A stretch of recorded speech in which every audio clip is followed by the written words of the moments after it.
오늘 말씀은 고린도전서 12장 12절에서 27절의 말씀입니다. 고린도전서 12장 12절에서 27절의 말씀 같이 한 목소리를 읽습니다. 시작. 몸은 하나인데 많은 지체가 있고 몸의 지체가 많으나 한 몸인과 같이 그리스도도 그러하니라. 우리가 유대인이나 헬라인이나 종이나 자유인이나 다 한 성령으로 세례를 받아 한 몸이 되었고 또 다 한 성령을 마시게 하셨느니라. 몸은 한 지체뿐만 아니요 여럿이니 만일 발이 이르되 나는 손이 아니니 몸에 붙지 아니하였다 할지라도 이로써 몸에 붙지 아니한 것이 아니요 또 귀가 이르되 나는 눈이 아니니 몸에 붙지 아니하였다 할지라도 이로써 몸에 붙지 아니한 것이 아니니 만일 온 몸이 눈이면 듣는 곳은 어디며 온 몸이 듣는 곳이면 냄새 맡는 곳은 어디냐. 그러나 이제 하나님이 그 원하시는 대로 지체를 각각 몸에 두셨으니 만일 다 한 지체뿐이면 몸은 어디냐. 이제 지체는 많으나 몸은 하나라. 눈이 손더러 내가 너를 쓸 데가 없다 하거나 또한 머리가 발더러 내가 너를 쓸 데가 없다 하지 못하리라. 그뿐 아니라 더 약하게 보이는 몸의 지체가 도리어 요긴하고 우리가 몸에 덜 귀히 여기는 그것들을 더욱 귀한 것들로 입혀주며 우리의 아름답지 못한 지체는 더욱 아름다운 것을 얻느니라. 그런즉 우리의 아름다운 지체는 그럴 필요가 없느니라. 오직 하나님이 몸을 고르게 하여 부족한 지체에게 귀중함을 더하사 몸 가운데서 분쟁이 없고 오직 여러 지체가 서로 같이 돌보게 하셨느니라.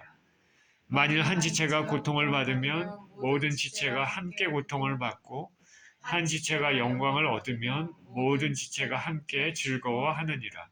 너희는 그리스도의 몸이요 지체의 각 부분이라. 아멘.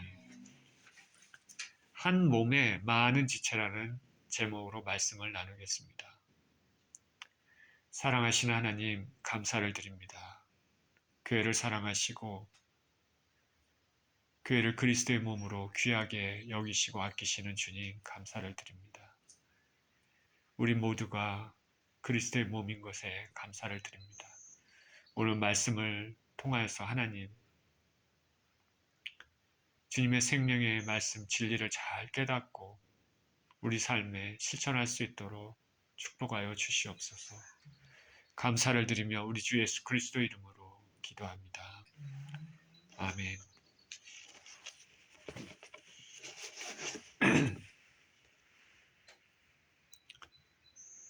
여러분 모두 학교에 다닐 때 미술 시간에 종종 야외에 나가서 그림을 그리고 한 추억이 있을 줄 압니다. 저는 특히 이 중학교 때 중앙중학교를 나왔는데요. 청와대에서 가까운 학교입니다. 교동에 있었는데 미술 시간 되면 종종 선생님이 야외로 학생들을 데리고 나가서 그 스케치를 했습니다. 그리고 때로는 그 주위에 그 덕수궁이나 이런 또 비원이나 이런 데 있습니다. 그런 데 가서 또 그림도 그리고 이렇게 했습니다. 좋은 추억이 참 많은데요. 미술 시간이. 하얀 도화지에 그리고 싶은 풍경을 이렇게 스케치를 합니다. 그리고 팔레트에 풀어놓은 물감을 찍어서 도화지 위에 색을 칠합니다. 주로 풍경이기 때문에 나무와 풀을 주로 그리니까 녹색과 밤색 계통의 물감이 많이 들어갑니다. 근데 어떤 이유로 해서 여러 물감을 이렇게 혼합하되 섞게 되면은 물감색이 점점 검정색에 가까워집니다. 그런 경험들 여러분 하셨을 겁니다. 실제로 물감은 여러 색을 섞으면 혼합되면 검정색이 됩니다. 반면에 빛은 그렇지 않습니다. 지금 여러분이 보는 빛은 무색에 가깝습니다. 제 뒤에 빛이 이렇게 들어오는데요. 실상은 이 빛은 그런데 여러 가지 파장을 가진 다양한 색이 혼합되어 투명한 무색에 가깝게 됩니다. 다시 말하면 우리가 이 빛을 볼 때 무색에 가깝지만 이 무색의 빛에는 다양한 파장을 갖춘 빛이 섞여 있다는 것입니다. 빨간 빛을 나타내는 파장을 가진 빛이 있고 노란 빛을 나타내는 파장을 가진 빛이 있습니다. 이렇게 여러 가지 파장을 가진 빛이 서로 혼합되면 나중에 투명한 무색의 빛이 됩니다. 어떻게 알 수 있을까? 프리즘을 통해 보면 한 방향으로 들어온 무색의 빛이 프리즘을 통해 보면 빨주노초, 파란보 등의 여러 가지 빛으로 나누어지는 것을 우리는 볼 수가 있습니다. 여러 가지 색의 물감을 섞으면 검은색이 되는 것과는 반대의 성질을 가지고 있습니다. 성경에서 우리 주님, 예수님은 빛이라고 말씀하고 있습니다. 제가 이런 말씀을 드리는 이유는, 비유를 드린 이유는 교회의 모습도 이와 같은 것입니다. 이런저런 사람들이 모여서 교회를 이루는데 성품이, 성격이 다 다르고 직업도 다르고 배경도 다릅니다. 그리고 각자가 가지고 있는 재능도 다 다릅니다. 그런데 이런저런 사람들이 모여서 한 몸 교회를 이루고 있습니다. 여러 다양한 파장의 빛이 모여 하나의 투명한 무색의 빛을 이루는 것과 같습니다. 오늘 본문의 말씀은 고린도 교회를 향해서 바울이 쓴 편지입니다. 성령의 은사를 받은 교인들 간의 상호 관계 및 예수님과의 관계를 인간의 몸과 지체로 비유하고 있습니다. 몸은 하나입니다. 즉 교회는 하나입니다. 그러나 몸의 지체는 다양합니다. 그 교회는 여러 사람들이 있습니다.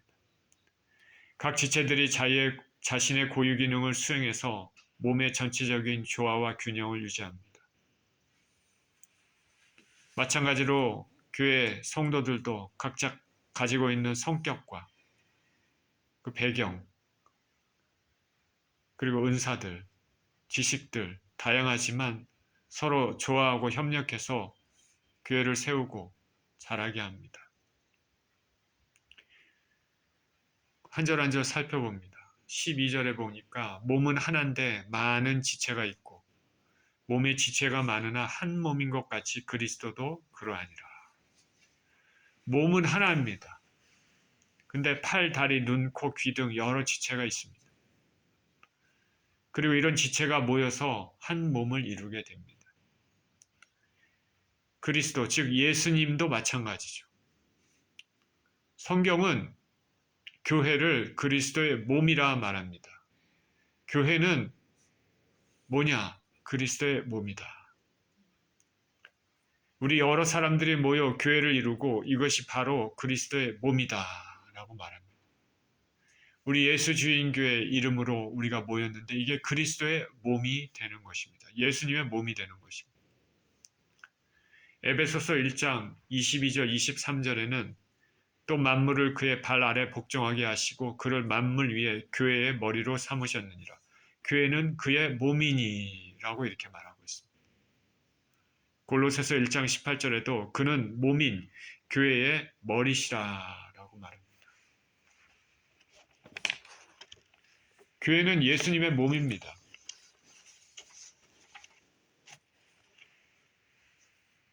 그러니까 저와 여러분이 교회로 모였으니까 예수님의 몸을 이루고 있는 것입니다. 그러니 우리는 교회를 소중히 여겨야 되는 것이죠. 교회에 해를 끼치는 것은 예수님의 몸에 해를 끼치는 것과 같은 것입니다. 교회는 예수님의 몸이고 그러니 우리는 교회를 소중히 여기고 교회에 해를 끼치는 것은 예수님의 몸에 해를 끼치는 것이다. 예수님은 이미 고난을 받으셨습니다. 십자가에 못 박히시고 죽으셨습니다. 예수님의 양손과 양발에는 십자가에 못 박히실 때 그 박히신 흔적이 아직도 그대로 가지고 계십니다. 부활하신 예수님은 그 모든 흔적을 지우시고 하실 수 있지만 예수님은 그렇게 하지 않으셨습니다. 저와 여러분들을 위하여 베푸신 그 사랑의 흔적을 갖기를 원하셨기 때문에 그렇습니다. 우리가 이 땅을 떠나서 저 천국에 가서 예수님을 만났을 때 예수님의 양손과 양발에 예수님의 못 박이시던 그 흔적을 우리가 보게 될 것입니다. 교회는 예수님의 몸이다. 그리고 성경은 또한 예수님을 믿음으로 모인 무리를 하나님의 집이라 말하고 있습니다. 교회를 또 뭐라고 얘기하냐면 하나님의 집이다. 히브리서 3장 1절에서 6절에 이렇게 얘기합니다. 그러므로 함께 하늘의 부르심을 받은 거룩한 형제들아, 우리가 믿는 도리의 사도이시며 대제사장이신 예수를 깊이 생각하라. 그는 자기를 세우신 이에게 신실하시기를 모세가 하나님의 온 집에서 한 것 같이 하셨으니 그는 모세보다 더욱 영광을 받을 만한 것이 마치 집 지은 자가 그 집보다 더욱 존귀한 같으니라. 집마다 지은 이가 있으니 만물을 지으신 이는 하나님이시라. 또한 모세는 장래에 말할 것을 증언하기 위해서 하나님의 온 집에서 종으로서 신실하였고 그리스도는 하나님의 집을 맡은 아들로서 그와 같이 하셨으니 우리가 소망의 확신과 자랑을 끝까지 굳게 잡고 있으면 우리는 그의 집이라. 우리는 그의 집이라. 모세는 하나님의 온 집의 사환으로 충성했고 예수님은 그 집 맡은 아들로서 충성하셨고 우리는 그 집을 이루고 있다는 것이죠. 우리는 그의 집이다. 예수님 믿는 사람들 모여서 예수님 모임 교회를 이루고 있는데 이와 같이 교인들은 하나님의 집을 이루고 있다. 우리가 지금 하나님의 집을 이루고 있습니다. 하나님의 집이라는 표현은 조금 생소하지만은 그 의미는 짐작할 수 있죠. 하나님과 함께 영원토록 살 천국 구성원이 된다는 말이죠. 천국 구성원이 된다는 말은 우리의 가슴을 설레게 합니다. 지금도 하나님께서는 당신과 함께 영원히 살 영혼들을 찾고 계십니다. 하나님은 고르고 고르셔서 진정한 믿음과 아름다운 성품을 지닌 사람들을 찾고 계십니다.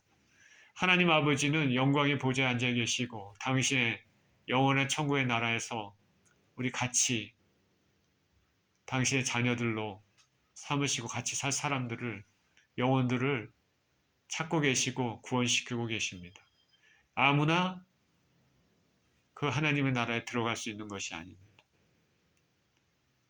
천국 진주문을 통과할 때까지 최후 승리를 얻을 때까지 저와 여러분들은 힘써서 이 땅을 말씀에 순종하며 살아야 됩니다.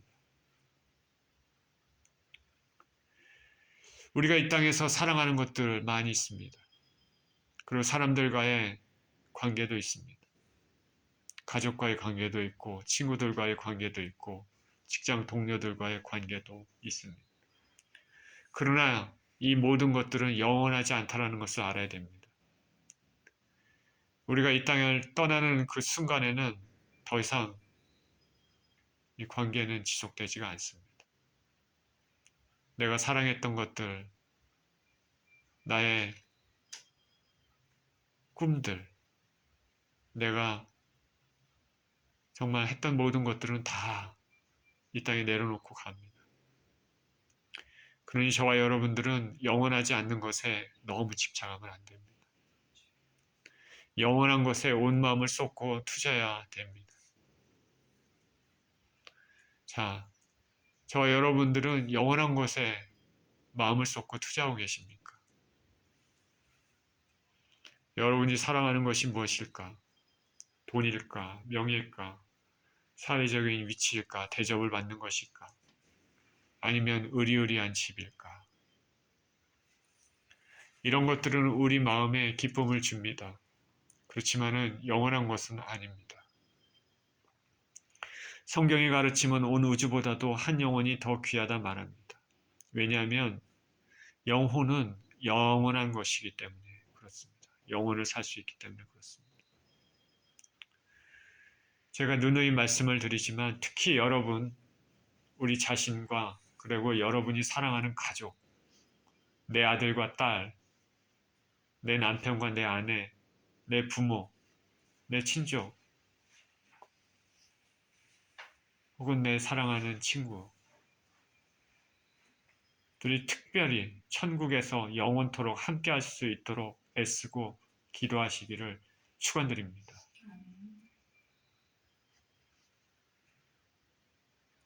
제가 말씀드린 것처럼 우리가 이 땅을 떠날 때 이런 모든 관계들은 다 없어집니다. 내 사랑하는 아들과 딸이 하나님과 같이 살지 못하고 영원히 하나님과 분리돼서 흑암 가운데, 고통 가운데 산다면 얼마나 끔찍합니까? 심각하게 생각하시고 이런 쪽에 애쓰고 힘쓰시기 바랍니다. 자녀가 있으신 분들은 자녀가 세상에서 성공하고 의사 되고 변호사 되고 그런 거를 원하고 그런 것보다도 하나님을 사랑하고 지혜롭게 건강하게 하나님으로부터 정말 귀하게 그렇게 살고 영원토록 복락을 받는 그런 영혼이 되도록 그렇게 기도해야 됩니다. 그렇게 기도해야 됩니다. 그것이 성경의 가르침입니다. 그것이 진짜 복입니다. 예수님을 진정으로 믿는 신앙 안에서 모인 교인들은 모두가 서로 연합해서 하나님의 집을 이룹니다. 저와 여러분은 예수 주인교회로 모였습니다. 하나님의 집을 이루고 있습니다. 그리고 특별히 이 하나님의 집을 이루고 있는 사람들은 신령한 집을 이루고 있다라고 성경은 말합니다. 베드로전서 2장 4절에서 5절 보니까 사람에게는 버림바가 되었으나 하나님께는 택하심을 입은 보배로운 산돌이신 예수께 나아와 너희도 산돌같이 신령한 집으로 세워지고 예수 그리스도로 말미암아 하나님이 기쁘게 받으실 신령한 제사를 드릴 거룩한 제사장이 될지니라. 산돌같이 신령한 집으로 세워지고 산돌이신 예수님 리빙스톤입니다. 코너스톤, 캡스톤, 모퉁이돌 예수님이 계시고 이 기초돌인 예수님이 계시고 이 기초 위에 우리가 각자 산돌같이 하나하나 놓여집니다. 그래서 하나님의 집을 이루게 됩니다. 지상에서는 교회라는 형태로 하나님의 집이 이루어지고 있습니다. 그러니까 교회는 건물이 아닙니다. 예수님을 믿는 공동체의 모임을 교회라고 얘기합니다. 교회 정의는 건물이 아니라 예수 그리스도를 부르고 믿는 사람들의 모임이 교회가 되는 것이죠. 사람들이 무슨 교회가 건물도 없어 이렇게 말하는 것은 뭘 모르고 하는 얘기죠. 예수님을 믿는 공동체의 모임에서 우리 각자는 신령한 집으로 세워집니다. 신령한 집이란 말했습니다. 저나 여러분이나 육적인 사람이 아니라 신령한 사람이어야 됩니다. 저나 여러분이나 육적인 사람이 아니라 신령한 사람이어야 됩니다. 육적인 사람은 하나님 나라를 유업으로 받지 못합니다. 육신의 생각은 사망이라고 말했습니다. 육신의 생각은 죄된 본성대로 따라가는 생각입니다. 지금 세상 사람들이 가지고 있는 그 가치관대로 사는 것입니다. 이 육신, 성경에서 육신은 신약성경에서 특히 바울 서신에서 육신은 헬라어로 삭스라는 표현으로 사용되는데 그것은 뭐냐면 영어로 번역하면 simple nature, 우리말로 얘기하면 죄된 본성입니다. 육신, 육체, 그러면 이런 피지컬, 이런 몸의 살 이런 것들이 의미하는 것이라기보다는 죄된 몸, 하나님으로부터 온전히 변화받지 못하고 중생하지 않은 죄 찌꺼기들이 있는 죄된 본성을 뜻합니다. 죄의 찌꺼기들을 여기저기 붙어 있는 깨끗이 못한 영혼이 하늘나라의 일원이 될 수 없습니다. 죄의 찌꺼기들에 대해서 우리는 회개하고 우리 주 예수 그리스도의 피로 날마다 씻김 받기를 예수님 이름으로 축원드립니다. 우리는 신령한 사람들, 영적인 의미를 알고 예수님의 은혜와 하나님의 사랑을 알고 감사하고 말씀을 따라 살고 이 땅이 전부가 아님을 알고 믿음으로 사는 그런 사람이어야 됩니다. 육신의 눈으로는 보이진 않지만 더 실제적이고 더 영원한 세계가 있음을 아는 그런 사람이어야 합니다. 이런 사람들이 신령한 사람들입니다. 육신의 사람들은 이 땅의 것만 바라보고 보이는 것만 육체의 눈으로 보이는 것만 바라보고 삽니다. 그러나 신령한 사람들은 보이지 않는 것을 바라보고 더 영원한 것이 있음을 알고 더 영원한 복과 또 우리의 삶에 심판이 있다는 것을 아는 사람입니다. 그러한 신령한 사람들이 모여서 하나님의 집, 교회를 이루고 있습니다. 당연히 하나님의 집의 일원이 되려면 이 땅의 것이 아니라 하늘의 것을 바라보며 살아야 됩니다. 우리가 그 사람을 알아볼 때 사람들은 겉으로 보이는 그 사람의 재력이나 외모나 위치 이런 것들을 보지만 하나님은 그 사람의 심령을 보시죠. 그 사람이 하늘나라 구성원에 합당한 사람인가 아닌가. 신령한 사람은 행동하는 것, 말하는 것, 가치관이 하늘의 가치관을 가지고 삽니다.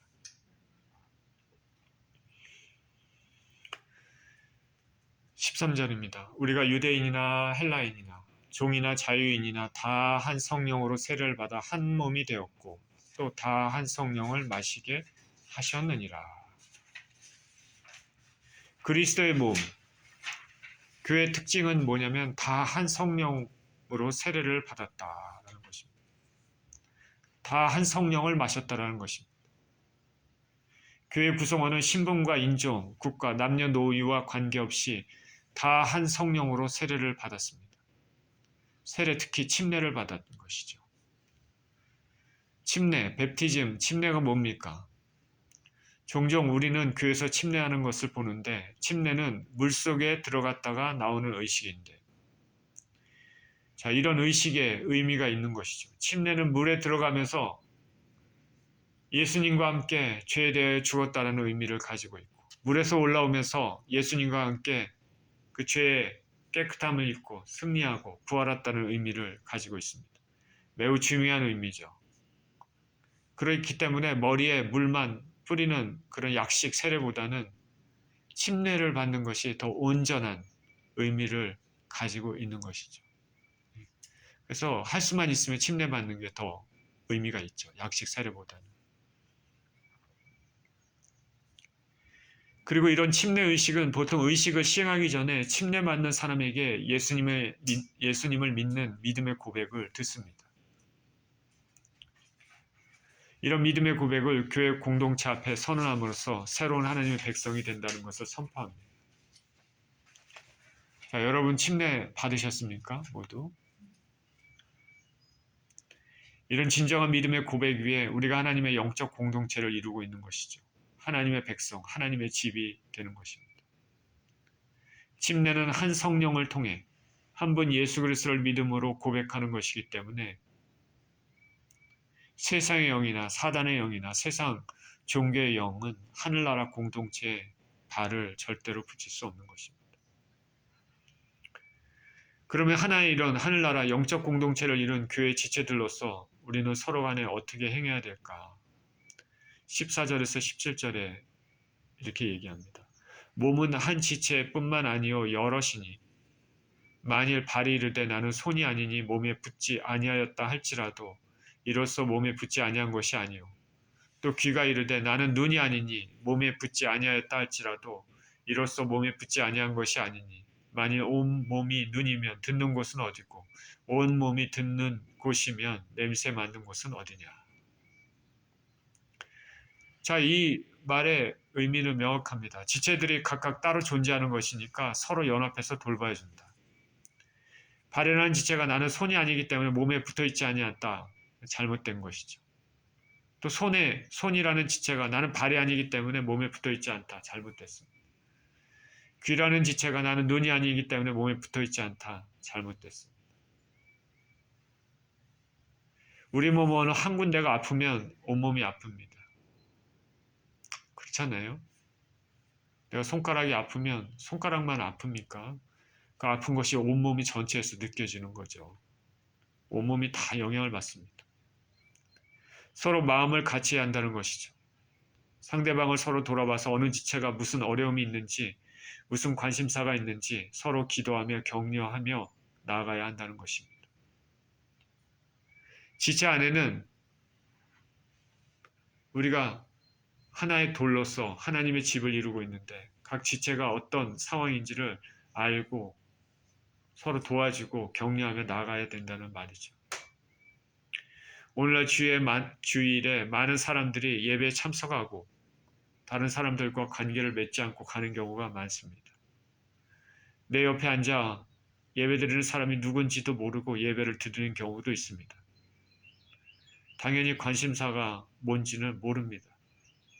이런 것은 교회의 지체로서의 모습이 아니죠. 서로 관심을 가지고 격려하고 도와주고 기도하며 축하하고 함께 가는 것이 지체 일입니다. 현대사회는 사람들과의 관계 맺는 것을 쉽지 않은 일로 여겨집니다.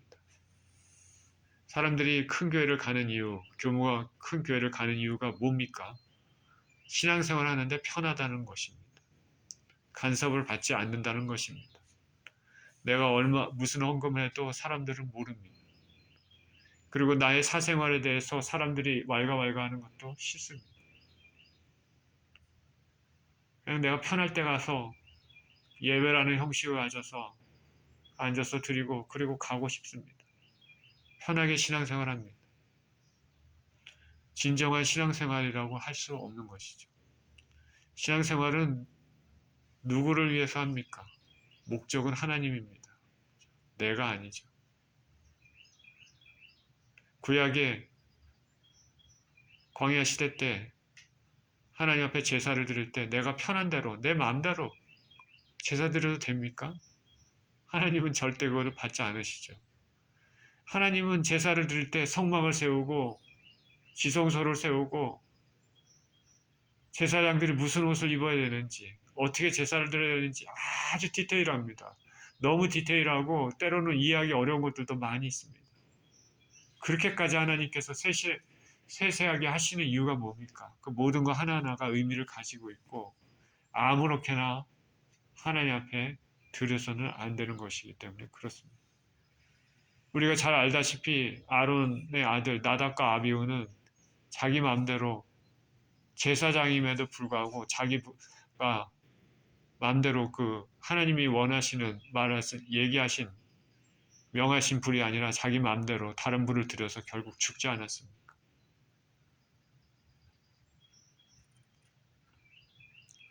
예배는 자기 마음대로 드리는 것이 아니다. 자기 편한 대로 하는 것도 아니다. 주일날 교회 와서 아무 생각 없이 앉았다가 그냥 가는 것이 아니다.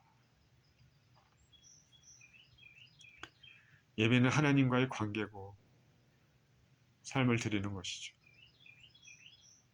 내 옆에 누가 앉아 있는지도 모르고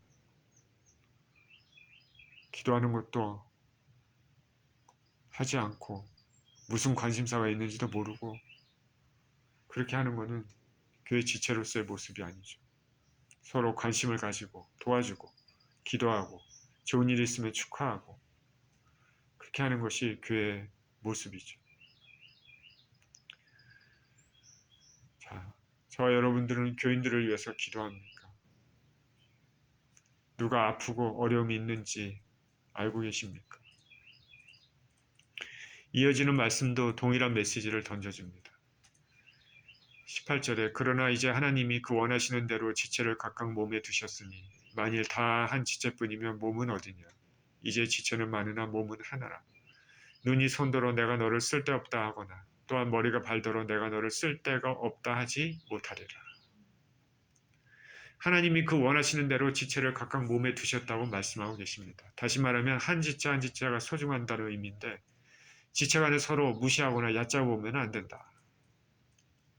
하나하나가 신령한 돌인데 한 돌이 유별나게 모나고 온전치 못하면은 전체 집이 기울어지고 약해집니다.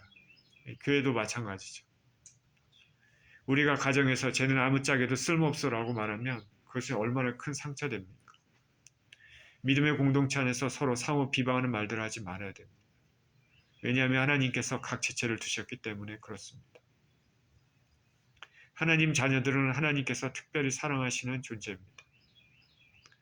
하나님의 사랑하심을 받는 사람들끼리 서로 미워하고 비방하고 그러면 안 되죠. 바울은 로마서에서 이렇게 얘기합니다. 형제를 사랑하며 서로 우애하고 존경하기를 서로 먼저 하며.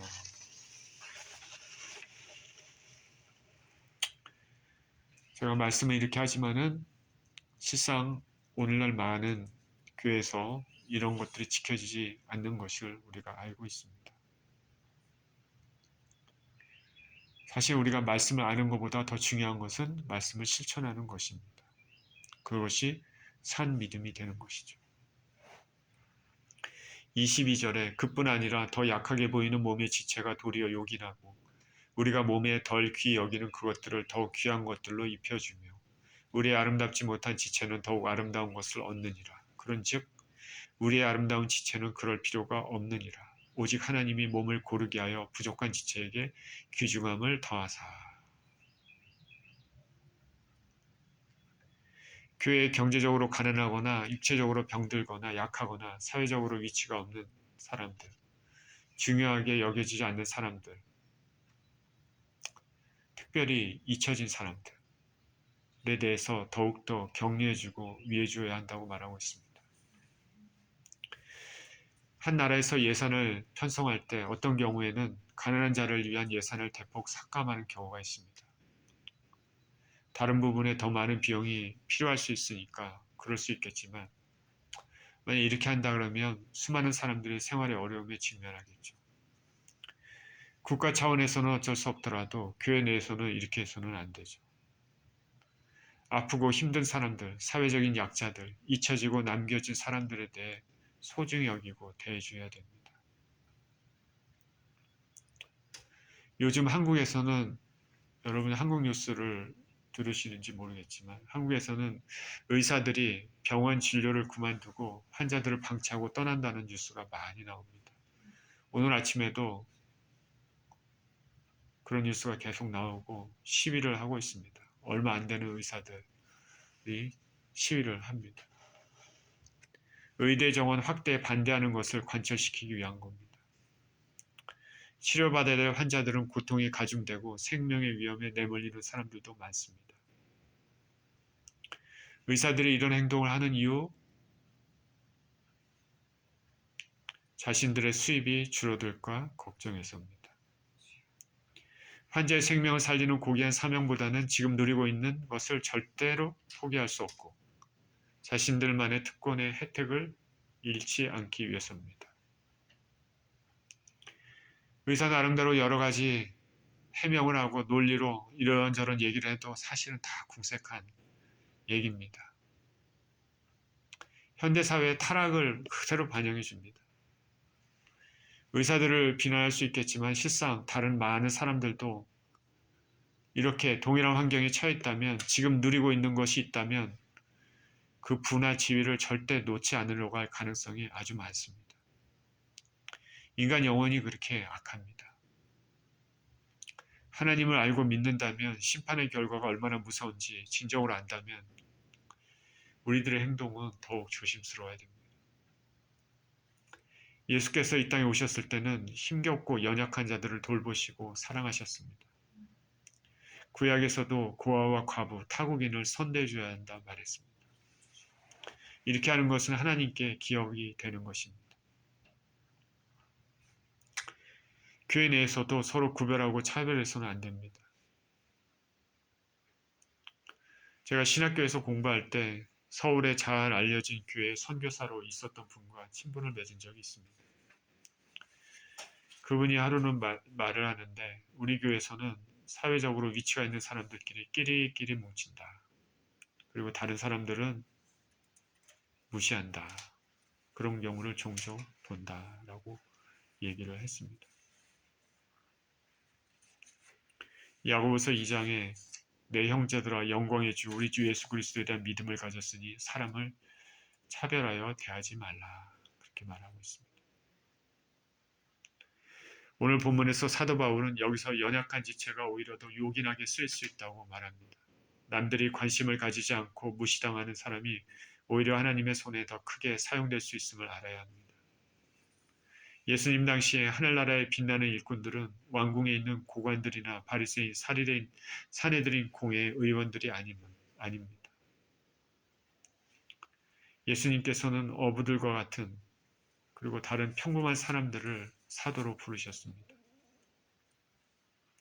이게 하나님이 하시는 일의 방법이 되는 것이죠. 하나님은 교만한 사람들을 물리치십니다. 25절입니다. 몸 가운데에서 분쟁이 없고 오직 서로 지체가 서로 같이 돌보게 하셨느니라. 만일 한 지체가 고통을 받으면 모든 지체가 함께 고통을 받고 한 지체가 영광을 얻으면 모든 지체가 함께 즐거워하느니라. 너희는 그리스도의 몸이요 지체의 각 부분이라. 교인들 간에 서로 분쟁이 없고 오히려 서로 섬기는 모습으로 교회를 이루라. 몸이 한 군데 아프면 전체가 아픈 것처럼 한 마음으로 교회를 이루라. 그래서 사실 교인들 간에 서로 모여서 서로 기도 제목을 나누고 같이 기도해 주는 시간은 굉장히 중요합니다. 굉장히 아름다운 시간입니다. 제가 신학교 다닐 때도 수업 시간에 있잖아요. 수업 시간에 수업 시작하기 전에 교수님이 기도하고 또 어떤 수업들은 수업 중간중간에 그룹을 혹은 학생 전체 가운데 기도, 자기가 지금 현재 상황에 대해서 해결받고 싶어 하고 하는 그런 것들을 얘기를 하면 그 학생들이 기도를 해줍니다. 자발적으로. 굉장히 좋은 것입니다.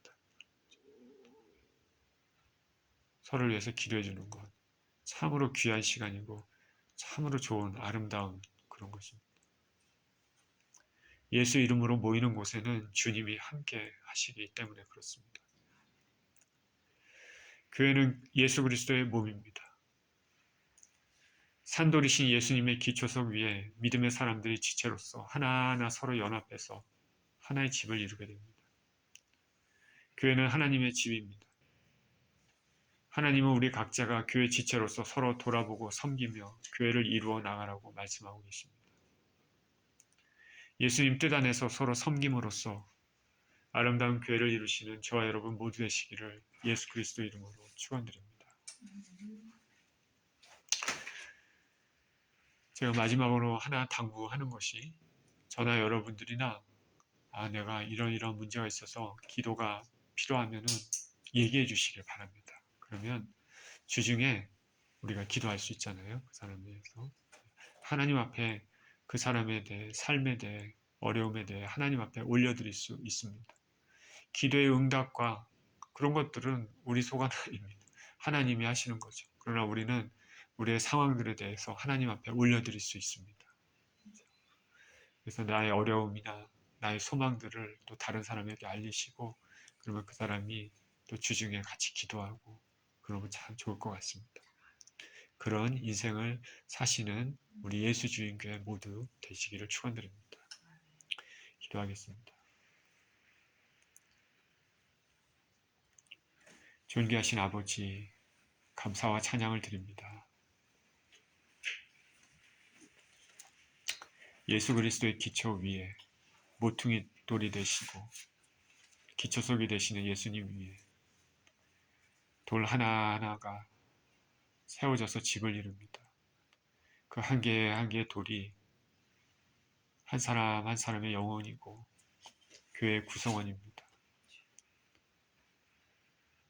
교회는 예수 그리스도를 믿는 사람들로 모인 집합체고 신령한 집합체입니다. 하나님, 모두 하나님의 집을 이루고 있습니다. 그렇기 때문에 교인들 간에 서로 사랑하고 돌봐주고 아껴주고 당연히 위하여 기도해주고 하는 것이 하나님께서 우리에게 원하시는 것임을 우리가 믿습니다.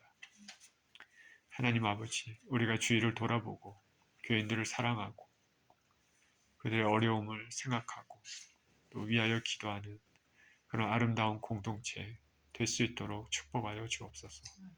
그래서 주님이 주시는 하나님의 집을 아름답게 세워나갈 수 있도록 축복하여 주옵소서.